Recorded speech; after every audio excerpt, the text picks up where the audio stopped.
All right, everybody, welcome to the business overview.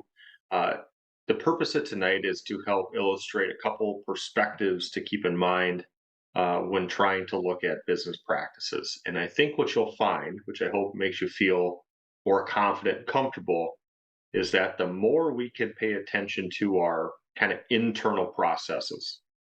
What am I doing? How am I doing it? My knowledge, what am I about? What that'll eventually translate to is something that you can communicate to the public. Uh, what is my brand? What do I really stand for? Right? Attracting people who share similar philosophies. Um, who do I really want to work with? And I can focus even more tailored messages to those audience.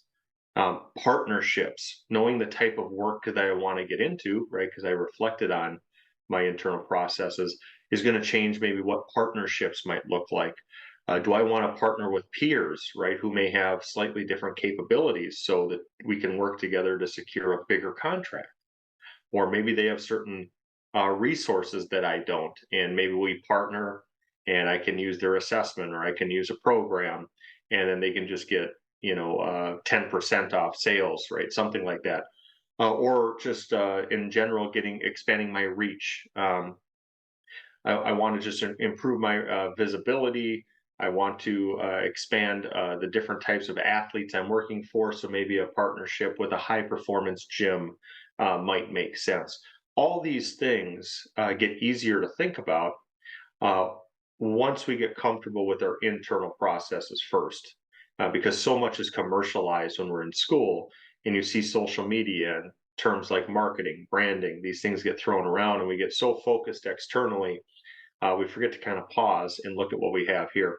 Now, I say that for this: there's a number of you that already have a private practice. You already have revenue coming in. Where this then leads itself is opportunities to refine. What type of service do you want to maybe scale more, uh, type of thing, and so the principles are still the same. The reflection process is still the same. You just have a little bit more data to work with. You've got a little bit more of a rhythm and a flow with how you like to work, or maybe you're really looking to expand to a new type of work that you just haven't been able to do yet. So that's just a little bit of an overview of what we're going into tonight.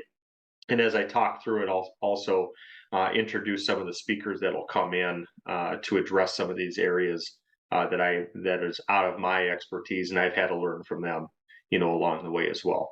So with that, I'm going to go ahead and share my screen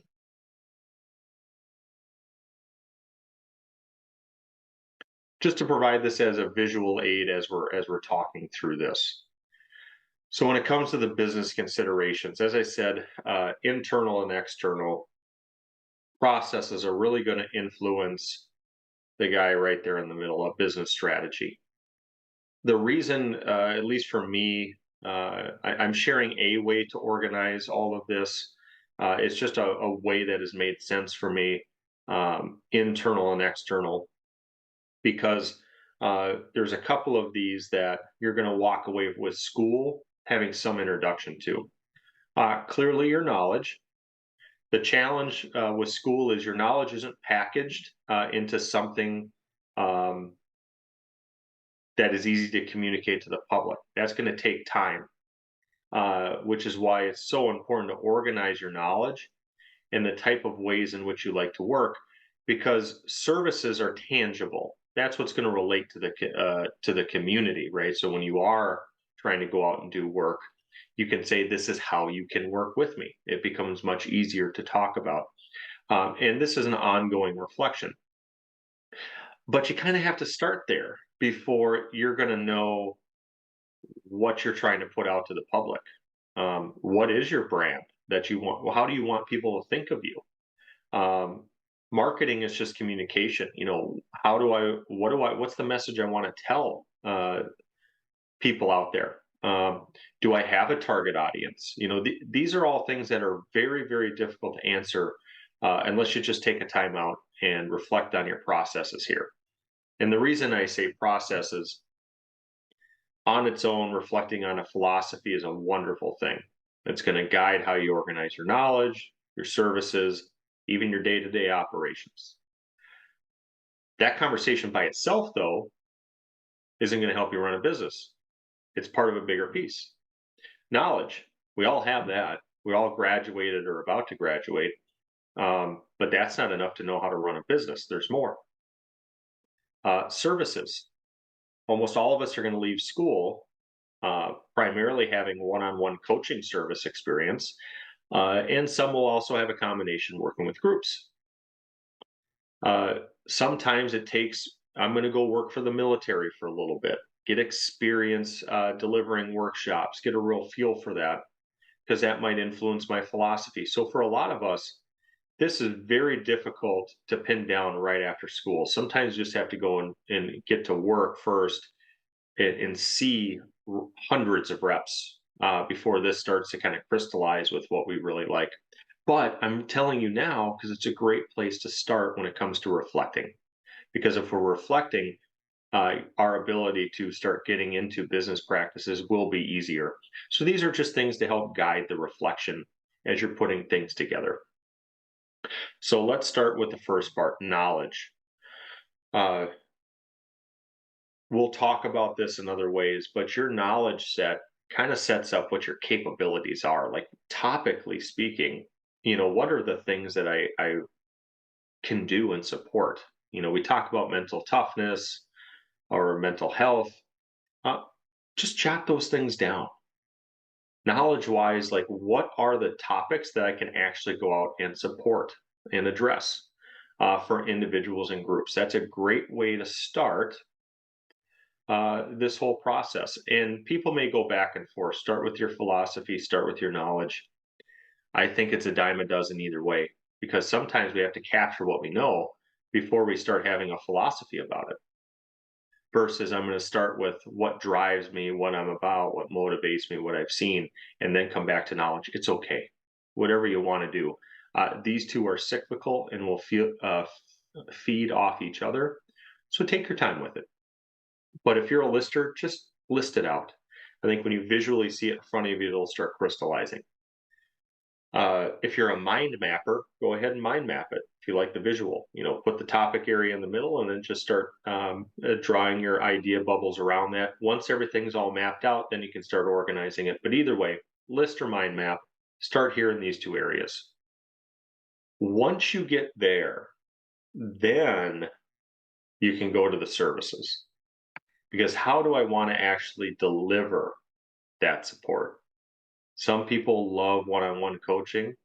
And if that's the case, what I would tell you to do is study consultants that do one-on-one coaching. It might be financial advising. It may be personal training. It doesn't matter. But I would recommend studying other fields outside of sports psych. See what one-on-one coaching and advising looks like and just rock it out and be the best at it. Because what it's going to do is it's not just about the service, right, on one-on-one coaching, maybe some phrasing, things like that, but resources. I mean, it might change how you roll out initial consultations, discovery meetings, assessments. What do you want to polish up so you're so good at one-on-one coaching that no one would want to go to anyone else? And you can justify the pricing to support that. It's just as an example. But just think about what type of work is most meaningful for you. Most of us will still do a combination, and that's fine, but just something to think about. Because the last part here, and this is the hardest, this will probably take the longest out of all of our internal processes, but just getting in the habit of where our time goes, where we're spending our money, but based on the type of services we want to do, it might also help us build out a plan for where our money might go in the future, right? When it comes to some of those operations, note taking software, customer relationship software, intake forms, PDF forms, is it Canva, is it Venngage, is it this, is it that? It's just going to help you kind of organize the money going out for your resources, but then how you're actually running and spending your time. Where does my time go in a week? And once you have a service, philosophy, and knowledge in place, now you can really start documenting your operations. And then for those of you who already have a business, this is going to really resonate with you. Now you're going to know where you're wasting your time, where your opportunities are to refine. And I'm only saying that as a caveat because scaling gets thrown around a lot in our field. You cannot scale what you cannot replicate well. So you got to clean up. You got to clean it up so it's replicable. And once it's there, now you can start talking about scaling. So just some things to consider. All of this, though, which I'm sure we can relate to in one way or another internally, translates to the external side. I gave a little introduction around partnership examples, but your philosophy is going to drive your brand. What are you about? Marketing is going to be a reflection of communicating that brand, but speaking to your client's needs. Marketing is 90% research and 10% communication. That's what it's really going to boil down to. Do you really know how to research your market? So if you want high school athletics, then what's the city and the region I'm in? What do I need to know about it? Are there school politics in place, policies, uh, district things going on? What do I need to know about that age group? So the way you're digging into that and researching, you're going to start getting a real clear understanding of their most pressing issues. Because although you have your brand, right, you're raising brand awareness, making sure people know what you do, you'll attract some people that way. Your ability to speak to a person's needs will also elevate your business. So that's why they are not the same. I separate them. Brand is more internal about you, what you're about, your philosophy. Marketing is all about them. What are they dealing with, and how do you bring solutions to address that? Now, internally, marketing is no different than if you're working in an organization and you're sitting there walking around an athletic department, talking to coaches and getting their needs, and then you're walking back with ideas to say, hey, coach, here's how we can handle X, Y, and Z issue. So those of you that might have that experience, that's how this translates outwardly as a consultant. Meeting management is its own thing. This is where I see probably between marketing and meeting management, that's probably the biggest needs we have. For example, if I'm in front of somebody for the first time, what's the goal of meeting one? How often do we get stuck into pricing with little to no information? We get caught in those things. So getting skilled at how we manage meetings is really important. And then I've already mentioned the partnerships there. So as we're looking at this, each one of these, we will be working through different exercises and training sessions to help you feel more comfortable. We're going to start here. I'll lead a lot of this, and then have a couple of people come in to support that. Then I'm going to leverage a couple of my colleagues who are business people to speak on these more intelligently. So how do we create a compelling story to sell our brand? When it comes to market research, what are some considerations with balancing national data sets, regional data sets, local sets, things like that? So I'm as informed as possible to help me look at type of proposals and services I'm trying to pitch out in the community. And then of course, meeting management. How do I start building in objections ahead of time? So that way I'm reducing them as we go. And then of course, partnerships, which is at the core of sustainability, just really creating meaningful partnerships. So one, I'm raising my visibility because that's such a big thing. But then two, I'm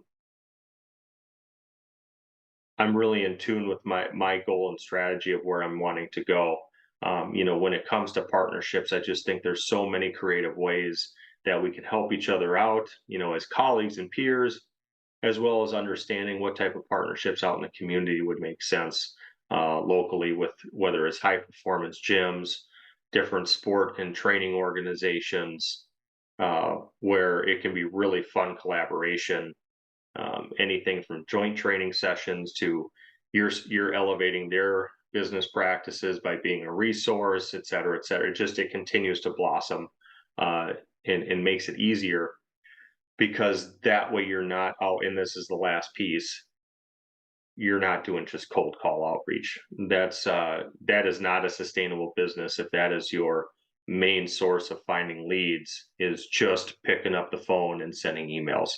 We have to get much smarter working with our networks, establishing strong partnerships. So when these conversations are happening, they're more warm. People already want to work with you, and now it's just a matter of fit. So just some things to consider.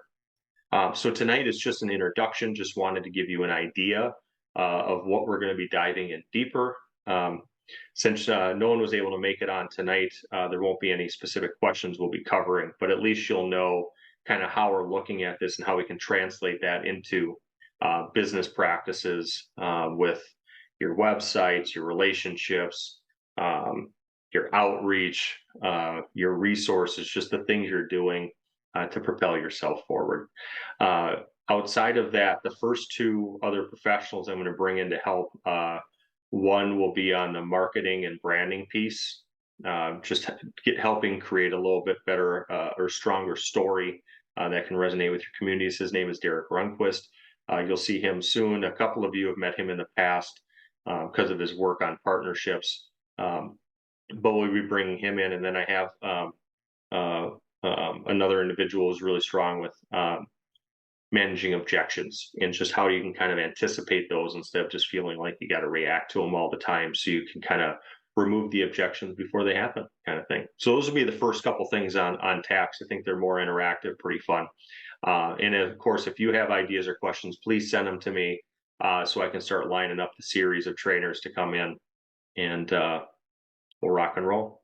Have a great night.